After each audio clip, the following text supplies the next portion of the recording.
you have a crowded field. And, I don't know your infrastructure because I'm assuming you would have to get on the ballot in 50 states and stuff like that.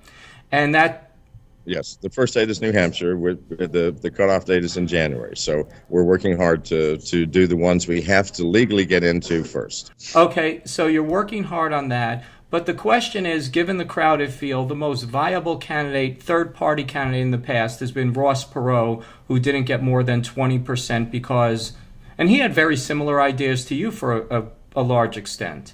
Yes.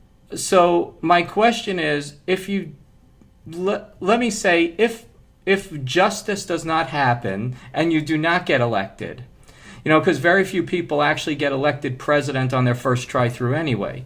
What are your goals for continuing the cyber party and things like that? Because we really haven't heard much about the cyber party, and for it to succeed, it has to frankly be more than something, and I'll say it this way, it has to be more than something that seems like a vanity party for somebody to try to get reelected as a third party candidate, like Ross Perot's party went away.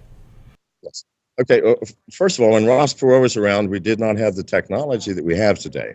I'm running a purely electronic campaign, and so far I think we've done miracles in 3 weeks. We're putting out an app in 2 weeks that is going to be a voter awareness app for people who are following candidates. It's going to be like a mini Twitter. We will push to the app 500 characters per candidate every day. See, the problem we have now, if you're not sure about anybody and you're following them all, you've got to go to 17 Twitter accounts. You've got to check the newspapers. It's a nightmare. So what we're doing is we're trying to partner with the other candidates and allow them every day to give us 500 characters of something the candidate wants to say to the American voters, like what they feel about the thing that Obama just did, or what's happening with the news, or whatever. Anything you want to say. If you want to say anything, we'll just put no comment, and we'll do the same thing with ourselves. We're not doing anything partial. That app will be available in 2 weeks. We're going to put that out.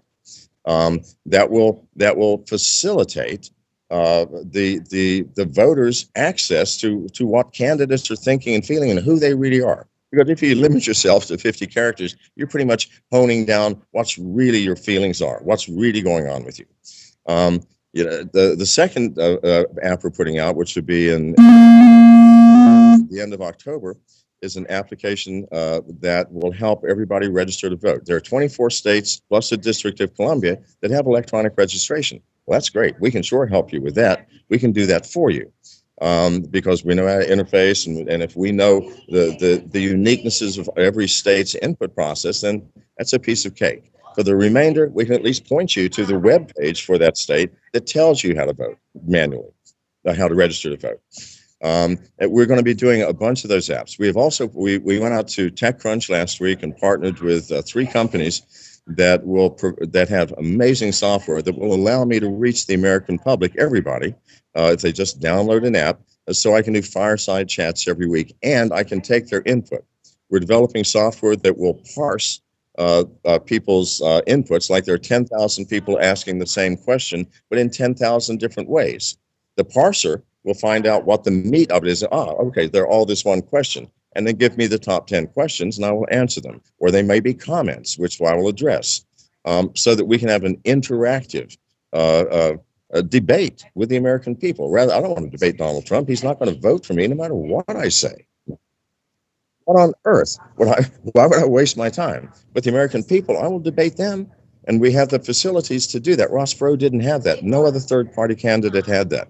I am using the technology that I know best to facilitate becoming president. This has not happened before. So before we judge, let's not look at the past and what has happened. There hasn't been a president with a beard for 100 years. Statistically, it's about time then. So that's on my side, right? There has not been a tattooed president. So Inked Magazine came to me for a cover shot and had a tattoo artist tattoo my platform on my chest and filmed it. Okay, most people would think that's crazy. But 1 in 5 Americans is tattooed. That's 40 million people. And you have no idea how strongly inked people stick together. So trust me, I think I know what I'm doing. And I think that what I'm doing is going to go completely under the radar up until election day. And the world is going to be shocked. I think there will be a landslide. I really do, because for the first time in history, someone is using the most up to date technology for the purpose of winning an election. Never happened before. I think you will be shocked as we go on with how people are going to react to the apps that we're putting out. I would like that app if I were a voter and undecided. I mean, I know who I'm going to vote for, and it will be me. But others are not sure. So wouldn't that be great every day, rather than having to spend hours digging through a mass of news reports and things? Say, what does my candidate have to say today? Or I'm following three people and I haven't decided. So we'll give you those three comments every single day.